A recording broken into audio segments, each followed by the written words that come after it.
Napag-usapan natin ang pag-agree nitong si Kay Crimson na siya magpapaiwan sa may Eldorado para maging protector nga nito at ang pagdating nitong si Cagali sa kanilang second meeting para daw ikwento ang lahat ng kanyang mga nalalaman. Pero bago natin simulan itong video na ito ay i-roll muna natin ang intro. Hello everyone and welcome to my channel, ang inyong source ng Tagalog na Tansura Contents. Sa channel na ito ay pinag-uusapan natin ang mga nangyayari sa may Tansura Universe. So without further ado, let's get into the video. Alam ni Rimuru na magiging mahaba itong kwento na ito kasi nafe-feel niya kanina na hindi masyadong nag-open up itong si Cagali nung una. Hindi niya lahat sinabi dun sa may naunang meeting. Kaya tinanong muna nitong si Rimuru ngayon itong si Cagali kung sigurado daw ba itong si Cagali dito na pwede niyang i-share itong mga information na ito. At nag-reply naman itong si Cagali sa kanya na oo daw, grateful daw kasi siya kay Rimuru Dono. Kaya kung okay lang daw sa mga ito ay magbibigay pa siya ng maraming mga information. Isasum up ko na lang itong kwento na ito. Patungkol ito sa may guilt na naramdaman niya nung namatay ang pet dragon nitong si Milim. Then ang takot na naramdaman niya kay Kay Crimson. Then ang kanyang resentment kay Leon Cromwell. Nung narinig nitong si Rimuru itong kwentong ito ay medyo naawa siya kay Cagali. Kasi siya nga ang pumatay kay Clayman na isa sa mga tinuturing nitong children. Kaya nagsorry itong si Rimuru patungkol nga dito. Pero sabi ni Cagali sa kanya ay wala daw dapat ipag-sorry itong si Rimuru Dono. Kasi nung una ay kasama rin naman daw siya sa ginawa nilang plano. Sadyang mas magaling lang daw sa pagpaplano itong si Rimuru Dono compared sa kanya. Kaya ganun daw ang naging resulta ng mga pangyayari. Then sabi ni Cagali actually ay gusto niya daw kausapin itong si Rimuru Dono patungkol naman kay Tyr. Itong si Tyr ay isa rin sa mga members ng Moderate Clown Troop Alliance na marami ring naikos na problema sa may Tempest nung una. Talagang napakanasin itong kalaban. Pero ngayon ay meron na nga silang agreement at hindi na naman sila magkalaban. Kaya balak ni Rimuru na tulungan ito bilang kakampi or maybe ay even bilang kaibigan. Ganito nakalapit kay Rimuru itong mga clowns na ito.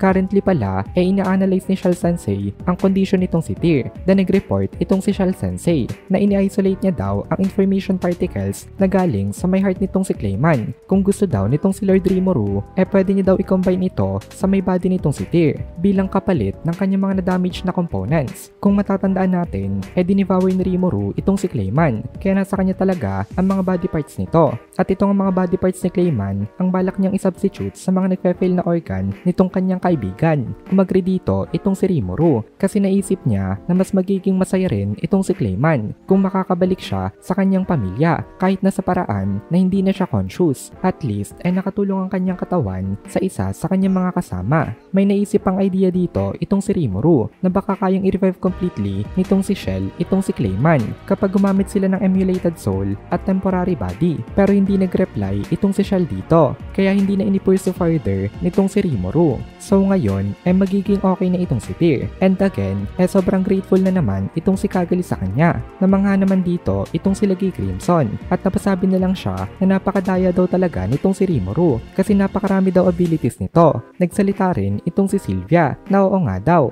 maging ang Divine Ancestor daw hindi kayang gawin itong ginagawa ngayon itong si Rimuru na i-transplant ang body parts ng isang patay na tao sa isang nabubuhay na tao. Dito napansin itong si Rimuru na nagkakasundo itong dalawang to kaya napasabi na lang siya na kailan daw naging close itong dalawa.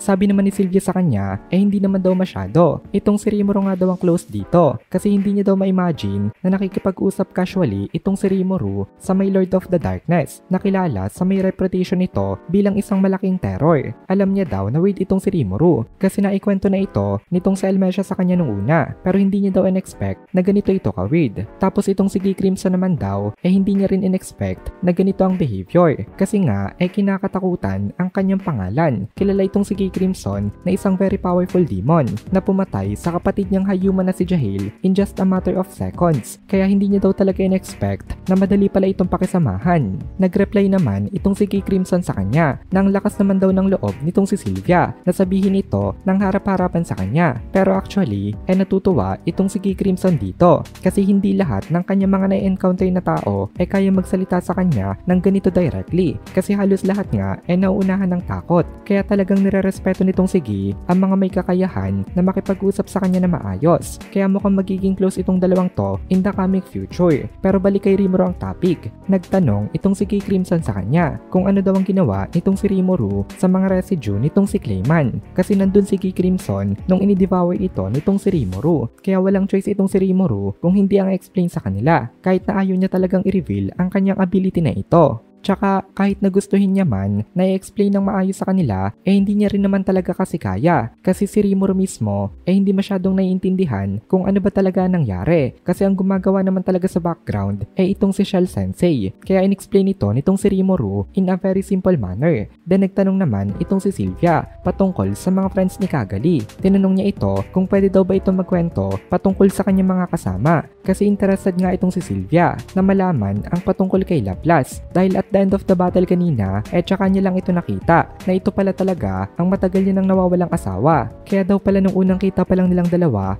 magana agad ang loob niya dito dahil matagal na pala sila magkakilala. Pero unfortunately hindi nga siya nito kilala. May pakiramdam lang sila plus na magkakilala silang dalawa pero hindi niya tanda ang mga memories nila. At dito na muna natin tatapusin itong video na ito. Kung nagugustuhan mo itong mga videos natin ay please consider joining the membership para mapanood mo na agad ang mga kasunod na part dahil palaging advance ang ating mga members. Also, ay please consider leaving a like at mag-comment ka na din para ma-boost naman tayo ng algorithm.